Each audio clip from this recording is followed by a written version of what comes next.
អង្គុយចុះ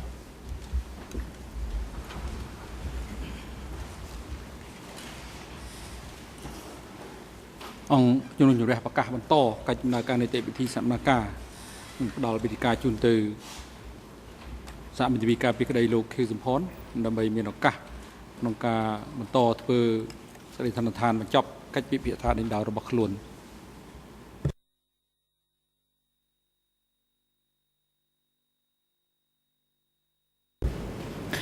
Je vous remercie, Monsieur le Président. Au moment de la pause, j'en étais à l'examen des documents que l'accusation veut absolument lier à Khieu Samphan, même quand rien ne l'y relie.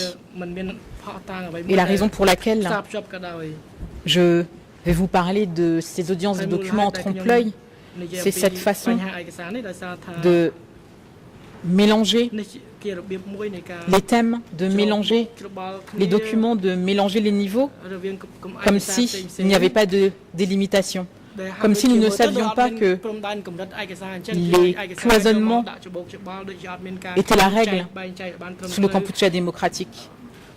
Ainsi, la raison pour laquelle il faut absolument mettre Khieu Samphan à la tête du commerce, même si les documents démontrent le contraire, c'est un peu comme il fallait mettre par le biais des sessions d'éducation le mot ennemi dans sa bouche. Il faut qu'on puisse le lier aux arrestations, il faut qu'on puisse le lier aux disparitions. Sauf que dans les documents mis en avant dans les audiences de documents clés, ce n'était, comme je vous l'ai dit, qu'un trompe-l'œil. Pourquoi? C'est parce que le nom de Khieu Samphan n'apparaît pas sur les documents E3/962, E3/174, E3/846, qui sont des documents émanant directement du ministère du Commerce.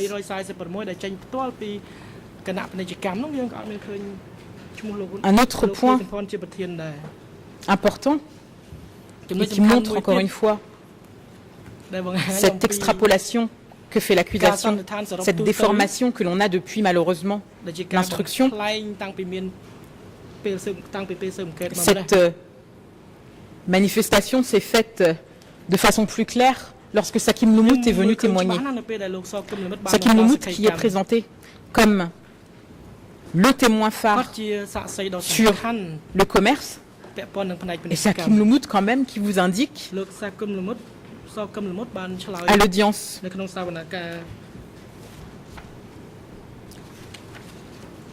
du 5 juin 2012, je cite,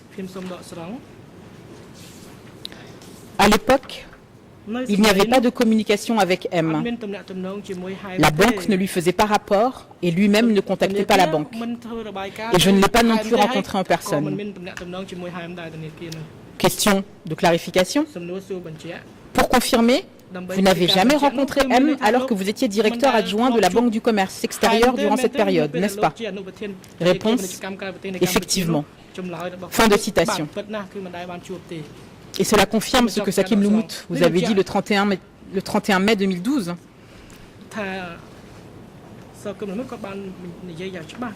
La question qui lui était posée très rapidement, pendant cette période, avez-vous jamais rencontré ou travaillé avec Khieu Samphan?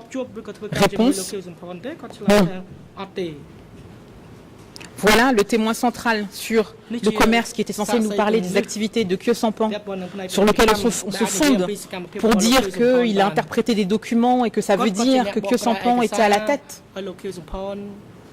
Mais les documents qu'on lui a fait commenter, on l'avait dit à l'audience, malheureusement toutes nos objections n'ont pas été retenues. Il les avait vues pour la première fois dans le bureau des co-juges d'instruction. Ce sont les enquêteurs qui ont montré les documents qu'on lui a fait commenter à l'audience à l'envi, comme s'il était un expert. Il l'a dit d'ailleurs avec beaucoup de netteté, audience du 5 juin 2012. Question. Laissez-moi résumer ce que vous venez de dire. Vous ne saviez pas quelle était la relation du dénommé M avec le comité de l'économie et du commerce avant que les enquêteurs au juge d'instruction vous montrent les documents? Est-ce exact? Réponse: oui, c'est exact. Ces suppositions, et je souligne le terme supposition, je les ai faites sur la base des documents qu'ils m'ont montrés. Fin de citation. Voilà la preuve telle qu'on vous la présente de l'autre côté de la barre. Voilà cette déformation que l'on veut faire sans cesse et sans cesse des documents que vous avez devant vous.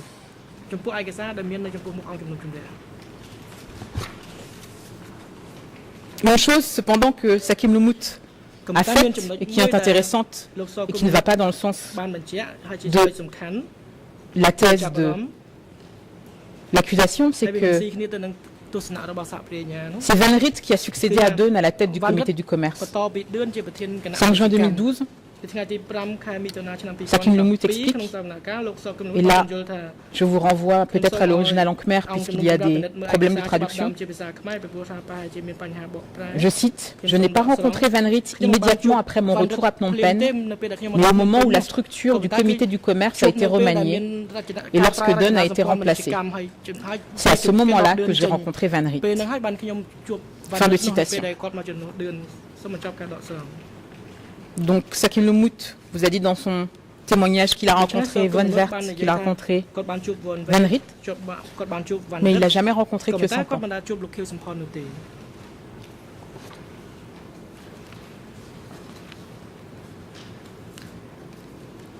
Et voilà ce que nous dénoncions du côté de la défense en vous disant qu'il était inadmissible que des enquêteurs aient poussé un témoin à la spéculation.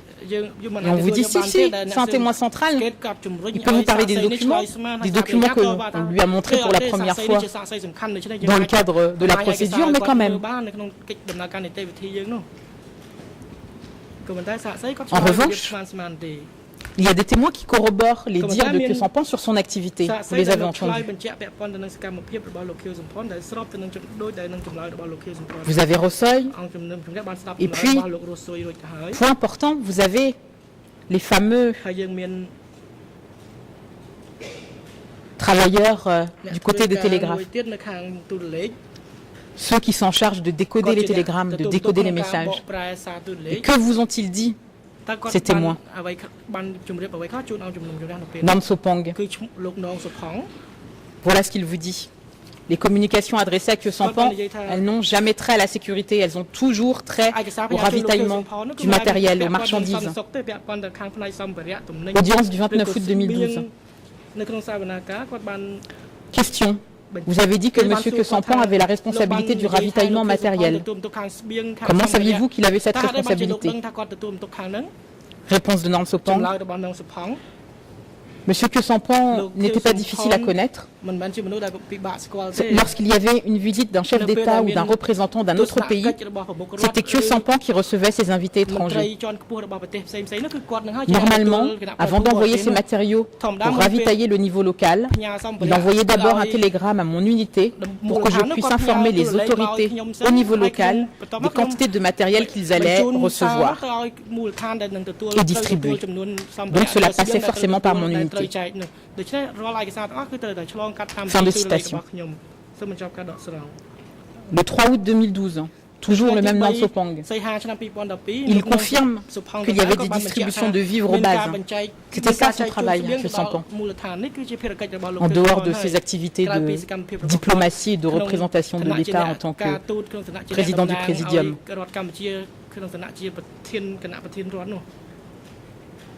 Et on lui rappelle à Nam Sopong ce qu'il avait dit dans une déclaration précédente, en lui lisant le document E3/64, au sujet des domaines le concernant. Voilà ce qu'il dit. Question, et Khieu Samphan? Réponse. Il y avait ces messages de lui relatifs à la distribution du sel, du riz décortiqué, du tissu, des vêtements, des sandales et différents matériels pour telle ou telle unité, afin que celle-ci soit distribuée aux habitants. Il s'occupait de différents matériels et produits destinés au peuple. Je ne recevais pas souvent des messages de Khieu Samphan. À part cela, j'ai décodé quelquefois des messages de Khieu Samphan sous la forme de directives circulaires, comme par exemple les différentes fêtes nationales. Question. Est-ce que cela résume la description que vous avez donnée concernant le rôle de Khieu Samphan? Réponse: oui, c'est exact. Fin de citation. Et Nong Sopang va plus loin. On lui demande si entre 75 et 79, ces messages relatifs à Khieu Samphan ont évolué, s'il a constaté un changement. Et voilà ce qu'il vous dit à l'audience du 5 septembre 2012. Question. Je voudrais savoir si, d'après votre expérience, entre 75 et 79, vous avez constaté un changement dans le sujet des messages que M. Khieu Samphan vous demandait de crypter. Vous avez indiqué un certain nombre de thèmes aux enquêteurs du tribunal à cette barre. Vous avez parlé de distribution de matériel, de la question des fêtes nationales. Est-ce que pendant la période de 75 à 79, vous avez noté une évolution ou un changement des sujets, des thèmes, des messages que M. Khieu Samphan vous confiait pour cryptage?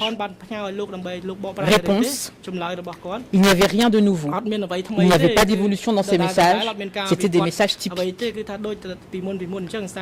Comme Pan, autre témoin au service des télégrammes, il confirme. Il vous dit à l'audience du 14 décembre 2012. On lui pose la question suivante. Est-ce que pendant la période où vous avez travaillé au service des télégrammes, vous avez le souvenir de voir des ordres émanant de M concernant spécifiquement le riz? Réponse: non, mais je me souviens que du riz avait été envoyé à notre secteur et c'est M qui l'avait envoyé. Question. D'accord. Est-ce que M se préoccupait, c'est-à-dire Khieu Samphan, que les choses soient claires, se préoccupait, échangeait des télégrammes concernant la sécurité, des questions de sécurité, d'arrestation, de tout type de sécurité dans votre secteur, votre région? Réponse: non, il n'avait rien à voir avec la sécurité. Je n'ai jamais vu son nom associé à des questions de sécurité. Les messages adressés ou envoyés par Khieu Samphan portent uniquement sur la distribution de marchandises. C'est précisé. Nong Sopang vous indique qu'il reçoit et envoie des messages non codés. Il n'y a pas besoin de le crypter, ça n'a pas trait à la sécurité.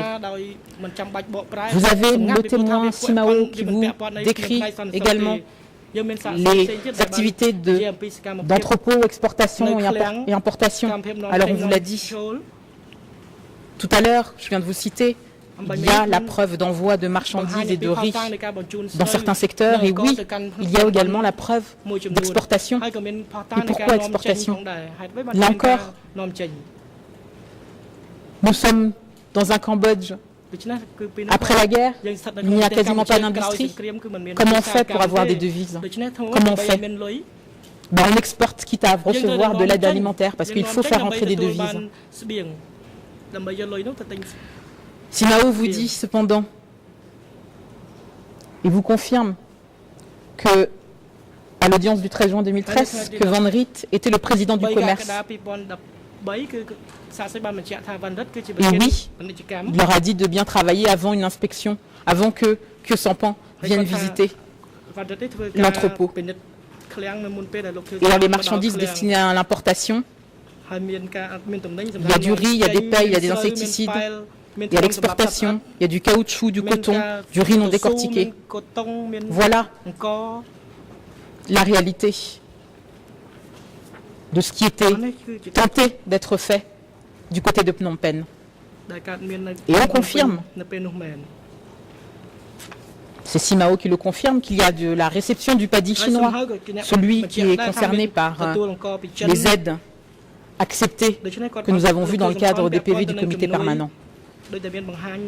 Donc non, il n'y a pas de volonté de la part de Khieu Samphan d'affamer la population comme le soutient l'accusation.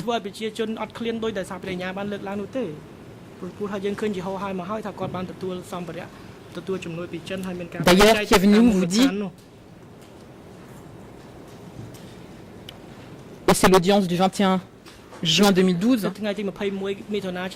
qui est venu où, qui a confirmé la description faite par Khieu Samphan de son travail, précise que celui-ci, je cite, était satisfait de savoir que ces biens pouvaient être mis au service de la population. Fin de citation. Et là, ça me permettra de rectifier une erreur que j'ai faite vendredi. Rappelons-nous, Mivoun qui est parti, non pas dans la région 105, mais dans la région 103, qui était censé être chapeauté par Khieu Samphan, mais qui était en déshérence, avec lequel il n'y avait plus de communication, parce que non, les communications n'étaient pas si simples à l'époque. Quand il arrive sur place, dans cette région 103, il découvre que des marchandises, du sel, des moustiquaires à l'attention de la population n'ont pas été distribués. Et on veut que l'on ne parle pas de ce côté-ci de la barre, des responsabilités locales. Alors évidemment, ce n'était pas des conditions idéales, c'était des conditions extrêmement difficiles. Mais ils ont essayé. Il a essayé.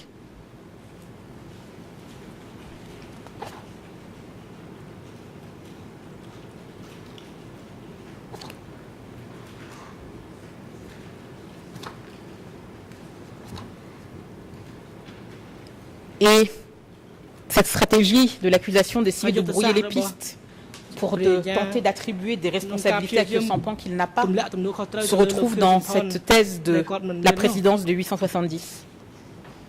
Alors j'irai brièvement sur ce point, parce que le temps m'est compté, et parce qu'aussi, comme on vous l'a dit, il y a la question du champ du procès. Mais c'est quand même intéressant de lire au paragraphe 558 du mémoire de l'accusation que ce que n'avaient pas osé faire les juges d'instruction d'ailleurs, que Khieu Samphan a assuré la présidence du bureau 870.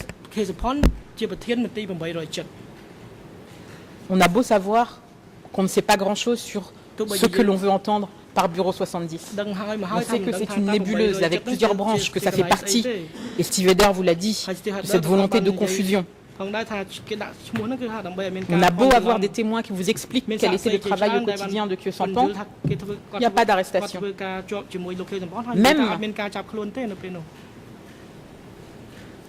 Même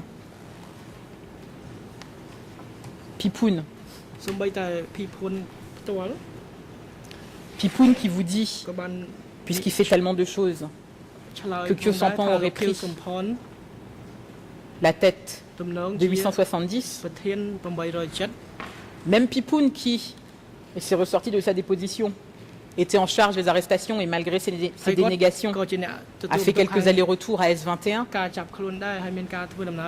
Même lui vous dit la chose suivante, à l'audience du 2 août 2012, vers 11h44.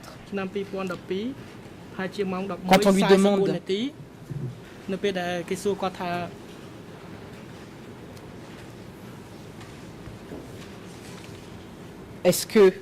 quelles étaient ses interactions avec Khieu Samphan, il dit bien, je cite, 11h44, les communications avaient surtout à voir avec l'accueil des hôtes et les faire visiter les provinces. Question, est-ce que pendant toute la durée du Kampuchea démocratique, entre 75 et 79, vous avez travaillé ou collaboré directement avec Khieu Samphan sur des questions qui concernaient des arrestations de personnes ou leur élimination? Réponse, non, pas du tout. Un petit peu plus loin, le même jour, à 11h48. Je cite, d'après mes souvenirs, lorsqu'il a pris le contrôle de Deun, enfin après Deun, cela signifie qu'il avait la responsabilité générale des fonctions de Deun. Mais quand je travaillais avec lui, ce n'était que l'accueil des autres. Il est intéressant de noter que dans sa déclaration, Pipoun indique que Khieu Samphan aurait pris ce poste à partir de 78, bien en dehors du champ du procès. Et Douk, qui est mis en avant puisque c'est celui qui connaissait tant de choses sur le régime. Douk, dont lorsque vous suivez les différentes déclarations devant les cours d'instruction, a une vision différente au fur et à mesure qu'il prend connaissance du dossier. Et là, ça devient intéressant de savoir ce qu'est un témoignage. Est-ce que c'est comme ça Kim Lumut? On fait des spéculations en fonction des documents dont on est nourri? Ou est-ce que c'est ce que l'on savait à l'époque? Et précisément, c'est la question qui a été posée à la suite d'une objection de mon confrère Verken à l'audience du 2 avril 2012, aux alentours de 10h02, de 10h02 et 10h03. Il y avait un interrogatoire en cours de Duc par l'accusation. Et voilà ce que disait à l'époque, on va commencer par 10h, Duc. La question qui lui est posée, je reviens à ma question initiale, au PCK de Deun et de Khieu Samphan, qui occupait le rang le plus élevé. Et la réponse, Monsieur le Président, Mesdames, Messieurs, de la Chambre est intéressante. Voilà ce que Duc répond. Monsieur le Président, d'après mes souvenirs, j'ai pu lire le procès verbal d'audition de Khieu Samphan établi par les co-juges d'instruction, et cette version correspond à ma perception des choses. J'ai pu lire. Il se forge une opinion, c'est pas ce qu'il sait. Et d'ailleurs, quand on lui pose précisément la question, cette fois-ci à 10h03, quand vous étiez à S21, à l'époque, quand Deun a quitté le ministère du Commerce, est-ce qu'à l'époque, vous avez su qui avait pris les fonctions de Deun au comité central? Réponse de Duc. Je ne suis pas certain. Cela étant dit, il y avait une personne qui en savait beaucoup et qui recevait des ordres de Pol Pot, et cela remontait jusqu'à S21. Et cette personne, c'était Pang. Ce Pang, dont l'accusation vous dit non, il n'était pas à la tête de 870, ou en tout cas c'est autre chose, c'est S71. S71, 870, oui, on sait que c'est une nébuleuse. Il y a des choses qui ne trompent pas dans l'examen des activités. Est-ce que l'examen des activités a changé?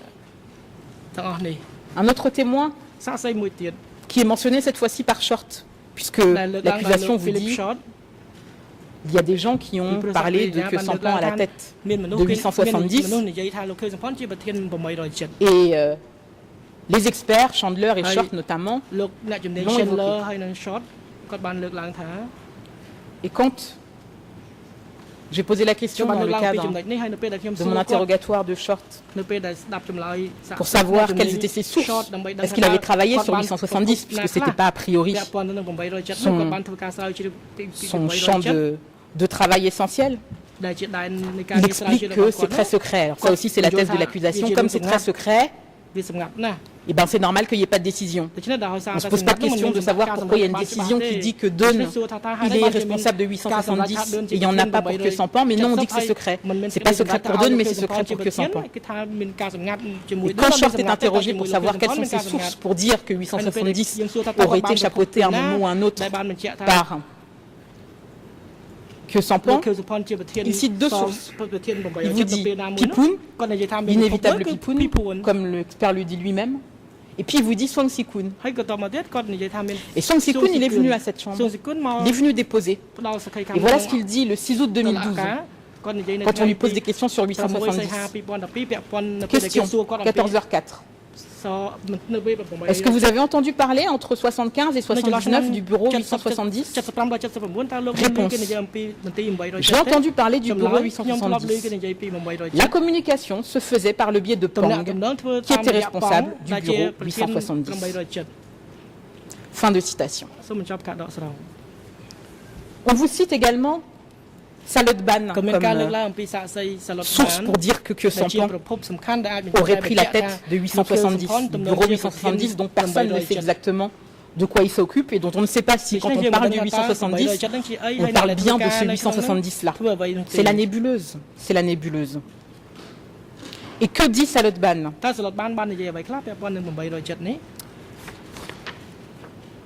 Je pense que c'est à l'audience du 22 avril.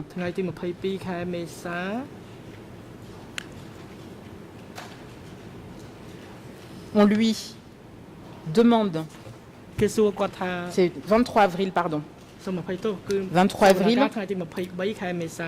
Et c'est vers 11h10. Un petit peu avant 11h10. Question.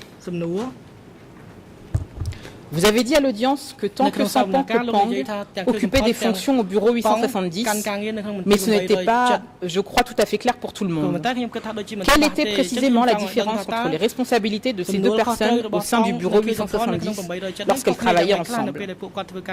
Réponse de Salotban. J'aimerais apporter une précision. Les responsabilités n'étaient pas clairement distinctes. J'ai utilisé le terme responsabilité, mais après réflexion, je préférerais utiliser le terme aider. Aider à faire telle ou telle activité, telle ou telle tâche. Car responsabilité est un terme qui est plutôt rattaché à la politique.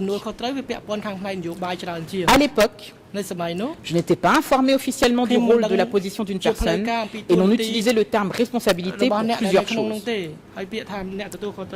Ensuite, pour ce qui est de Khieu Sampong au sein de ce bureau, une fois de plus, j'avais utilisé le terme responsabilité. Je ne savais pas exactement quel était son rôle et quelles étaient ses fonctions.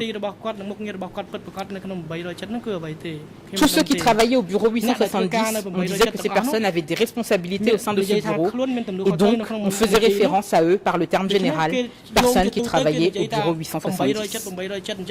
Personnes qui travaillaient au bureau 870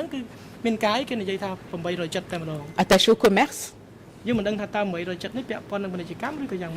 Qu'est-ce qu'il vous a dit, Monsieur Khieu Sampang, depuis le départ? J'étais au bureau 870 et je m'occupais de la livraison des marchandises et j'avais une activité avec le commerce. Un autre témoin qui est mis en avant par l'accusation sur 870 est Nong Sopang. Toujours, ça fait partie des personnes que l'on cite dans ce fameux paragraphe 558. Et c'est intéressant ce que nous dit Nong Sopang. C'est à l'audience normalement du 29 août, j'ai une coupure, je pense que c'est 29 août 2012. Un petit peu après 11h55. Voilà ce qu'il dit au sujet du comité du bureau 870 et de la répartition des domaines. La majorité des télégrammes concernant l'économie provenaient du comité du bureau 870. Normalement, les directives provenant du bureau 870 concernaient la situation générale dans le pays dans tous ses aspects. Cela ne se limitait pas uniquement à l'économie et à la culture. Mais les dirigeants qui étaient responsables de l'économie et de la culture étaient différents. Bien sûr, l'économie et la culture, c'était deux choses différentes, avec des responsables différents. Pour ce qui est des affaires économiques à cette époque, si je me souviens bien, il y avait une personne qui était responsable du ravitaillement des bases, et cette personne était Khieu Sampang. Voilà l'activité que Nong Sopang met en lien avec Khieu Sampang. Ce n'est pas les arrestations, ce n'est pas la politique générale à travers le pays, non, c'est le ravitaillement des bases. Donc oui, il y a des choses qu'on ne sait pas, mais lorsqu'on met bout à bout ce que les témoins disent, lorsque l'on met bout à bout la description des activités de Khieu Sampang, force est de constater que tout le monde corrobore ce qu'il a dit. Oui, je travaillais aux côtés de deux, nos bureaux 870, dans le cadre de mes responsabilités en lien avec le commerce sur l'achat des marchandises, avec l'exportation, il ne l'a jamais nié, sur la distribution des marchandises avec les bases, un point, un trait. De la même façon que l'accusation a tenté de brouiller les pistes au niveau du commerce, même quand le nom de Khieu Sampang n'était pas mentionné, de la même façon, elle essaye de brouiller les pistes en faisant en sorte de le mettre à la tête de cette fameuse nébuleuse 870 dont personne n'arrive vraiment à déterminer qui faisait quoi. Et si personne n'arrive à déterminer qui faisait quoi, vous avez les témoignages qui vous décrivent ce que faisait Khieu Sampang exactement. Et même Yang Sari qui vous dit aussi que Khieu Sampang était, enfin qui vous le dit pas d'ailleurs, qu'il a dit à Eder, toujours dans le cadre de ces fameux entretiens ou après une amnistie, On dit beaucoup de choses, pas forcément en disant les choses pleinement, mais même lui vous dit, oui, il a été à un moment à la tête de 870, mais il ne savait pas vraiment ce qui se passait, il était un peu comme moi. Voilà ce que vous dit Ieng Sary. Alors oui, aujourd'hui, on peut tenter de se mélanger les pinceaux dans la nébuleuse 870 parce que ça aide bien. Pourquoi ça aide bien? Pourquoi c'est si important pour l'accusation de faire un lien entre Khieu Samphan et 870? Pourquoi malgré les éléments que l'on a entre 870 et son rapport d'aide technique sur le commerce, pourquoi est-ce qu'on ne veut pas aller sur cette piste-là? Parce que tous les télégrammes, tous les documents qui sont adressés à Khieu Samphan, au nom de Khieu Samphan, dans le cadre de ce dossier, ont toujours trait à ses activités, soit avec les marchandises, soit avec le commerce extérieur. Et qu'à un moment, il fallait trouver un lien pour lui donner la connaissance qu'il a toujours dit ne pas avoir, des questions de sécurité, des questions d'arrestation. C'est la raison pour laquelle le procureur, en dépit de la confusion des témoignages, en dépit de la réalité des descriptions qui ont été faites par les témoins devant cette chambre, insiste, en allant même plus loin que les magistrats instructeurs pour vous dire qu'il était à la tête de 870 parce qu'on en a besoin. On en a besoin pour pouvoir avoir une intention criminelle, une connaissance vaste et étendue de tout ce qui se passait sur le territoire du Kampuchea démocratique. Sauf que ça ne correspond pas à la réalité des faits. Et l'autre point, Monsieur le Président, Mesdames et Messieurs du tribunal, l'autre point essentiel,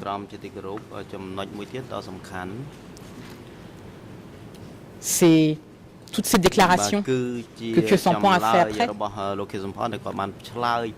Et la réalité, Monsieur le Président, Mesdames et Messieurs du tribunal, c'est que finalement, c'est plus les choses qu'il a dites après la chute du régime qui posent problème à Khieu Samphan aujourd'hui que ce que les témoins ont pu dire sur son activité durant la période. Ce qu'on ne lui pardonne pas, c'est, oui, cette loyauté, parfois effectivement étonnante vis-à-vis de Pol Pot.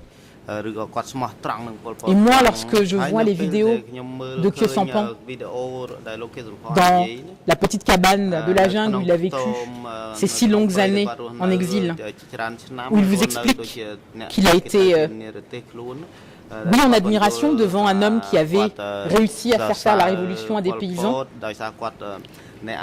Et si on met cela en parallèle avec les idéaux que Khieu Samphan avait, ceux que l'on a pu décrire dans le cadre des formations, des séances d'éducation qui ont été données, ceux que l'on a pu voir sur l'idée d'un changement, ceux qu'il avait défendus durant cette période qu'a évoqué avec vous mon confrère Kong Samon, on comprend que son problème, ce n'est pas tant de nier ce qui s'est passé entre 75 et 79, et c'est qu'on arrive à comprendre que ce n'est certainement pas cela qu'il a voulu, que ce n'est pas pour ça qu'il a lutté. Et quand on vous dit de l'autre côté de la barre, mais attendez, après 79, il est resté.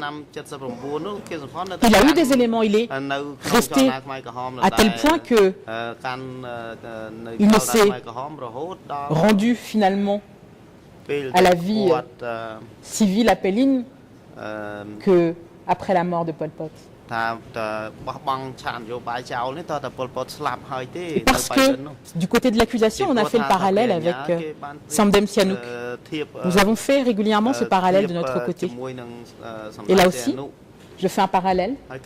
82, il me semble qu'il y a une coalition à laquelle appartenait Samdem Sihanouk, qui malgré les sentiments peu cordiaux qu'il vouait à l'égard de Pol Pot, a malgré tout accepté cette alliance. Et pourquoi cette alliance? Parce qu'à cette époque-là, son pays était agressé. qu'il pensait d'abord à son pays, qu'il pensait peut-être aussi à son pouvoir, mais à ce moment-là, il y pensait. Et quand Khieu Samphan vous dit,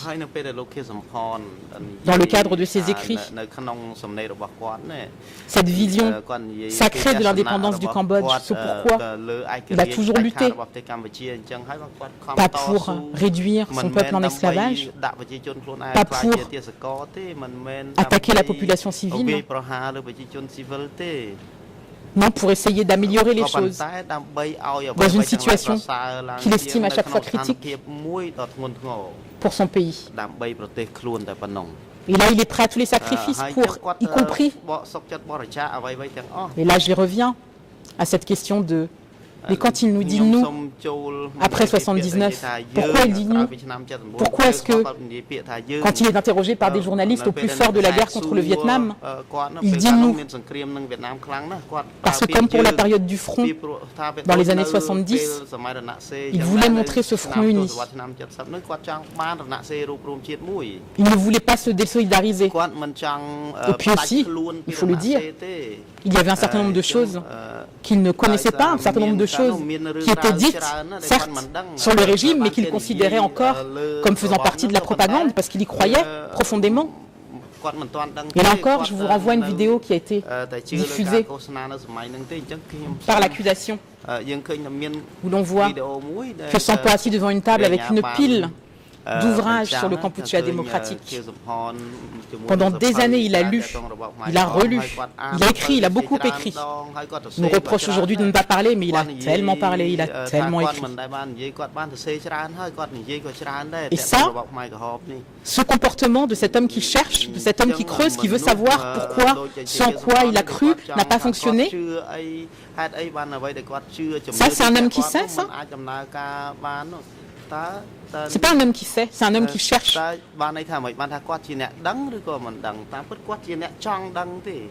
Alors oui, peut-être, ça aurait été certainement plus facile pour lui de pouvoir condamner, de dire oui, ils ont commis des crimes et ils le voulaient. Mais lui, il a besoin de s'attacher à sa vérité, celle qu'il a connue, à savoir, le but n'était pas cela. Le but n'était pas de faire souffrir le Cambodge, le but était de faire en sorte qu'ils s'en sortent. Ils n'ont pas réussi. Ils ne sont pas partis avec une situation simple. Ils étaient certainement désorganisés. Il y avait certainement beaucoup d'incompétence, mais il n'y avait pas d'intention criminelle. Et ça, dans le cadre d'un procès pénal, c'est l'essentiel.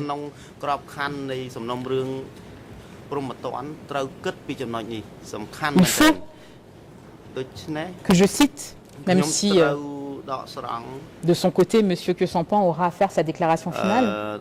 Mais il faut quand même que je rappelle ce qu'il avait tenu à écrire à ses compatriotes dans l'histoire récente du Cambodge et mes prises de position, document E3-18. Je cite: j'estimais de mon devoir de me ranger aux côtés de toutes les forces nationales, dans l'espoir de pouvoir apporter ma modeste contribution pour le faire sortir de l'impasse dans laquelle il avait été engagé. Et c'est effectivement ce que j'ai fait, à chaque occasion qui s'offrit à moi, dans la mesure de mes moyens et de mes possibilités. Fin de citation.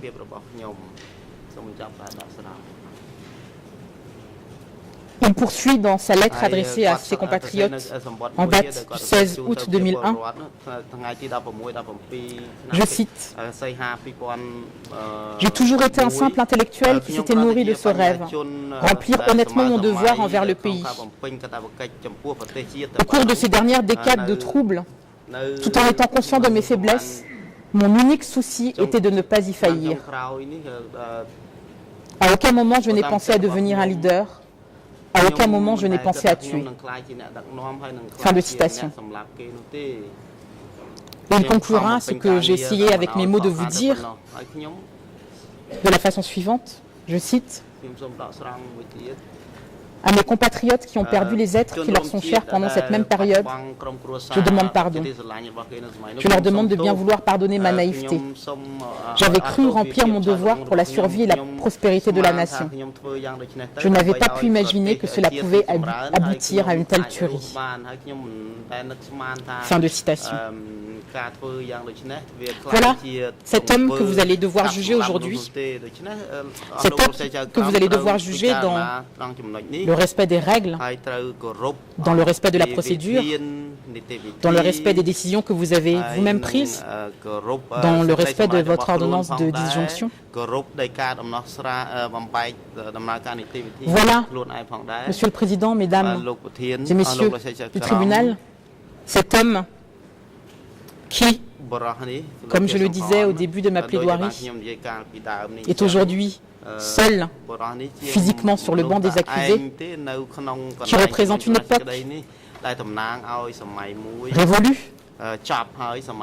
mais dont certains ici se souviennent, qui représente des idéaux qui ont été certainement dévoyés, qui représente des faiblesses aussi, de ne pas avoir pris la mesure des choses plus tôt ces dernières années. Et vous avez aussi un homme que l'on a voulu diaboliser, qui a besoin d'expliquer que ce n'était pas ça ce qu'il souhaitait, ce n'était pas ça les idéaux en lesquels il croyait. Je dois dire un mot, puisque nous sommes devant une cour de justice, sur le droit. L'entreprise criminelle commune, telle que vous demande de l'appliquer, l'accusation ne tient pas. Elle ne tient pas dans le cadre du procès que vous avez défini, mais elle ne tient pas tout court. Pour la défense, je vous rappelle ce que nous avons développé dans notre mémoire finale et également avant dans nos conclusions relatives aux droits applicables.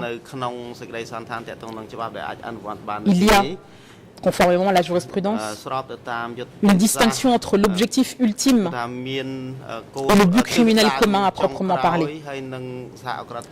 Ce n'est pas l'adhésion intellectuelle au but ultime qui permet de déduire l'intention criminelle du participant à l'ECC, à l'entreprise criminelle commune, mais une participation significative aux moyens criminels utilisés pour y parvenir. Fin de citation. Une participation significative aux moyens criminels utilisés pour y parvenir. Dans tout ce que vous avez entendu devant cette Chambre, dans tout ce que nous vous avons décrit sur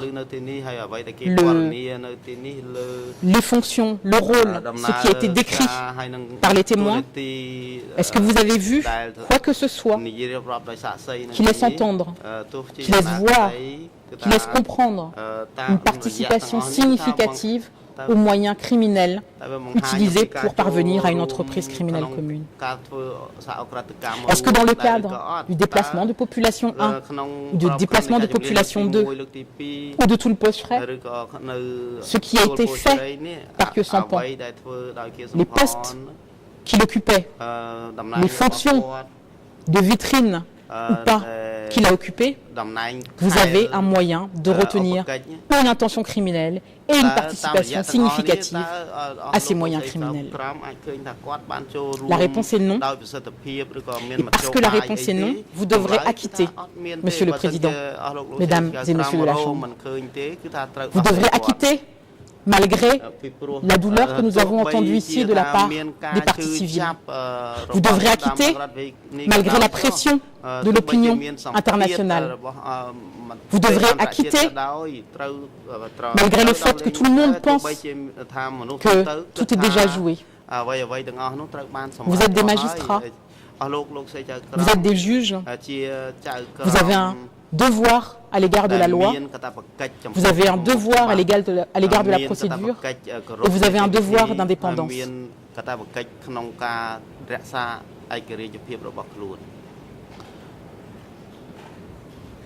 Est-ce que Vous allez accomplir ce devoir? Vous seul, Monsieur le Président, Mesdames et Messieurs de la Chambre, pourrez répondre à cette question dans le cadre de votre délibéré. Et dites-vous bien que les motivations de votre décision seront lues attentivement.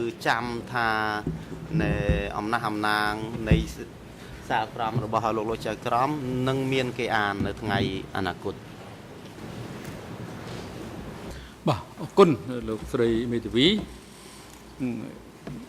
ngàyนี้คือจะ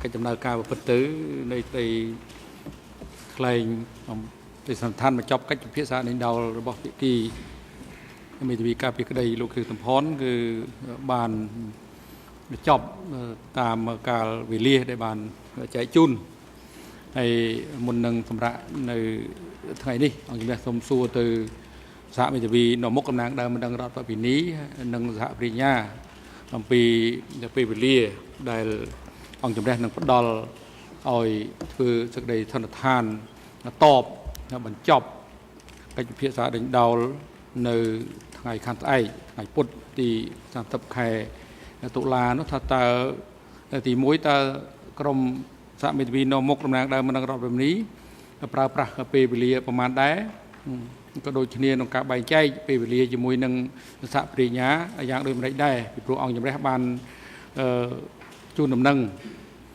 ដល់សហមេធាវីនៅមុខតំណាងដើមមិនដឹងរដ្ឋពីនេះនិងសហប្រញ្ញាថាមានពេលវេលាមួយថ្ងៃឥឡូវនេះថាតើក្រុមទាំងពីរនេះការបែងចែកពេលវេលាយ៉ាងម៉េចដែរសូមលោកក្រុមមេធាវីនៅមុខតំណាងដើមមិនដឹងរដ្ឋពីនេះនិយាយមុន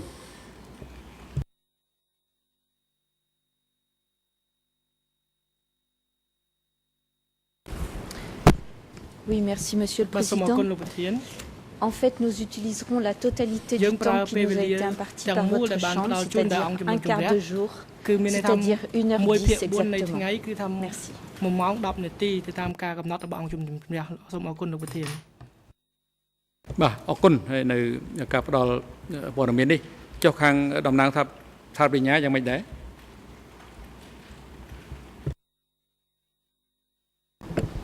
Good afternoon, Your Honors. We would expect to use the rest of the day that the court has allocated to us.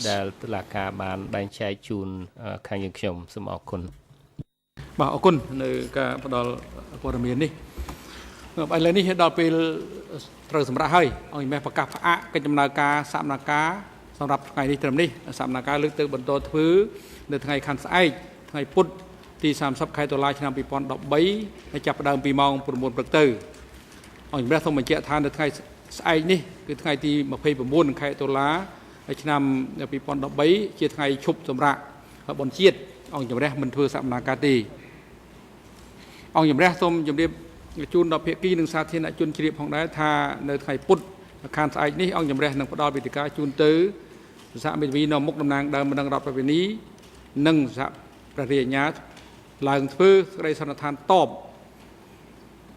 បញ្ចប់កិច្ចពិភាក្សាដេញដោលផ្នែក 002/01 នេះហើយប៉ុន្តែដើម្បីឲ្យបានកាន់តែច្បាស់និងសរុបរួលដល់កិច្ចដំណើរការសកម្មភាពប្រព្រឹត្តទៅបានល្អមានប្រសិទ្ធភាពអង្គជំរះសូមរំលឹកដល់ភាគីទាំងអស់ในរឿងក្តីថានៅក្នុងអំឡុងពេលនៃធ្វើសេចក្តីសន្និដ្ឋានតបភាគីក៏បីផ្ដោតទៅលើបញ្ហាទាំងឡាយដែលជាកម្មវត្ថុជាមូលដ្ឋានក្នុងការពិនិត្យពិចារណាវិតម្លៃសម្រាប់ការវិនិច្ឆ័យរបស់អង្គជំនុំជម្រះដល់ដំបូងនៅក្នុងសំណុំរឿង 002/01 ដូច្នេះសូមភាគីមន្ត្រីបុគ្គលិកនៃអង្គជំនះវិសាមញ្ញក្នុងតុលាការកម្ពុជាដែលគ្រប់គ្រងកិច្ចដំណើរការសកម្មភាពរបស់អង្គជំនះរដ្ឋដំបងនិងសាធារណជនជ្រាបនិងសូមអញ្ជើញចូលរួមឲ្យបានមុនម៉ោងកំណត់នេះអង្គជំនះបង្គាប់ឲ្យអនុរិយមន្ត្រីឃុំឃាំងនាំខ្លួន